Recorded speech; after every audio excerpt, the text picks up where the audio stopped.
নমস্কার।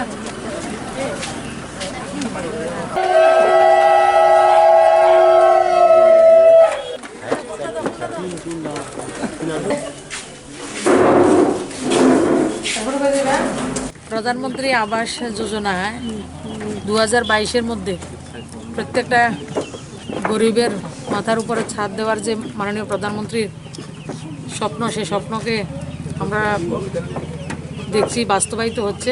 কারণ প্রধানমন্ত্রী সবসময় বলেন সবকা সাথ সবকা বিকাশ, সবার বিশ্বাস এবং সবার প্রয়াসে প্রধানমন্ত্রী আবাস যোজনায় ঘর এই বাগবাসার এই পঞ্চায়েতে আমরা লক্ষ্য করতে পারছি এবং এই ঘরের আজকে শুভ উদ্ঘাটন হয়েছে। তো সবার কাছে প্রার্থনা, যতজনে ঘর পেয়েছে আমরা সবাই মিলে সবার ঘরগুলি যাতে অন টাইম করা যায় এবং সবার যে রিয়েকশান সেটাও জানা দরকার। প্রথমে কী অবস্থা ছিল ঘরগুলি সেগুলিও আপনারা দেখেছেন। বর্তমানে একটা পাকা বাড়ি ওনাদের নির্মিত হয়েছে। সেই প্রধানমন্ত্রীর যে স্বপ্ন, সেই স্বপ্নটা কত বেশি সত্য তাদের সঙ্গে কথা বলে বোঝা গেছে। আপনারাও দেখেছেন তারা যারা ঘরটা করেছেন তারা কতটা খুশি।